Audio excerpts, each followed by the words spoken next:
আসসালামু আলাইকুম।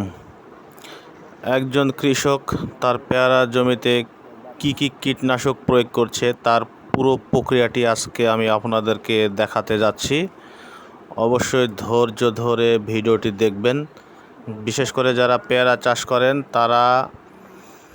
তাদের জন্য অবশ্যই এটি একটি গুরুত্বপূর্ণ বিষয়, তাদের কাজে লাগবে আশা করছি।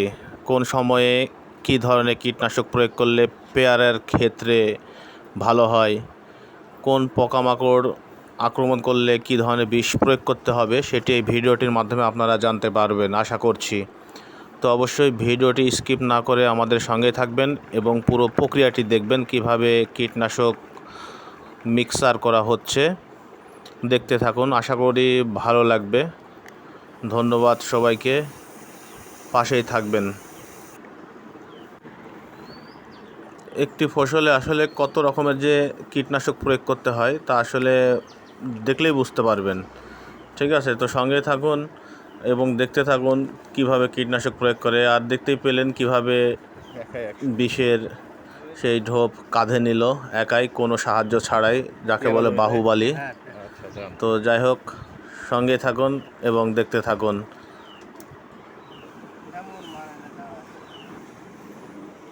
আপনারা যে গাছটি দেখছেন এটি কিন্তু মাত্র 7 মাস বয়স। ঠিক আছে, 7 মাস বয়সেই অলরেডি পেয়ারা সেট হয়ে গেছে। তাহলে 1 বছর ঘুরে আসতে আপনার দেখা যাবে ফুল পেয়ারা চলে এসেছে।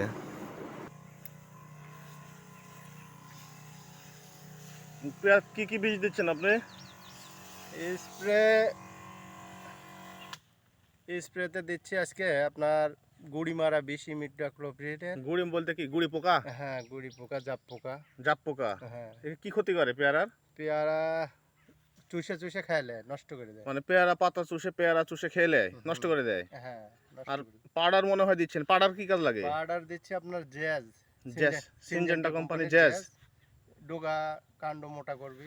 কাণ্ড মোটা করে? হ্যাঁ, ফলের কালার ভালো রাখবি, পাতা পুষ্ট করবি। কয়দিন পর পর আপনাকে ওষুধ দিতে হয়? সপ্তাহে 2 দিন। সপ্তাহে 2 দিন? তো পেয়ারা তো মনে হয় এটা নতুন গাছ না এগুলা? হ্যাঁ, ওই 7 মাসের গাছ। 7 মাসের গাছ, তো ফল তো অনেক চলে আসছে দেখছি আপনার কাছে। ফল এর আগেও আসছিল, ঝুরা দিছি। এগুলা কিছু খাওয়ার জন্য রাখছি। খাবার জন্য? হ্যাঁ। এতগুলো তো খেতে পারবেন, আপনাকে তো বিক্রি করতে হবে। যেগুলো দেখছি গাছ বাগানে তো প্রচুর পেয়ারা আছে দেখছি। হ্যাঁ, খাওয়ার ফাঁকে বিক্রি করব। না সেটাই দেখছি। তাহলে কত গাছ আছে আপনার এখানে আপাতত? এখানে 150 পিস গাছ আছে। 150 পিস আপাতত? হ্যাঁ। তো ভালোই দেখা যাচ্ছে, যাক হ্যাঁ। ওষুধ দিতে থাকেন আপনি। তো দর্শক দেখতেই পাচ্ছেন, এক কৃষক তার জমিতে কীটনাশক প্রয়োগ করছে, বিশেষ করে পেয়ারাতে। আর আসলে পেয়ারাটা অনেক লাভজনক। মানে যদি আপনাদের উঁচু জমি থাকে, যে জমিতে বৃষ্টির পানি জমে না, এরকম জমিতে যদি আপনি পেয়ারা চাষ করতে পারেন, 1 বিঘা জমি থেকে বছরে মিনিমাম আপনি প্রায় খরচ বাদ দিয়ে প্রায় 3 লক্ষ টাকা আয় করতে পারবেন অনায়াসেই। দেখতে পাচ্ছেন ছোট গাছে কি পরিমাণ পেয়ারা ধরে আছে, যদিও পেয়ারার গাছের বয়স 7 মাস, 7 মাসের বেশি হবে না। তো আপনারা পেয়ারা চাষ করতে পারেন।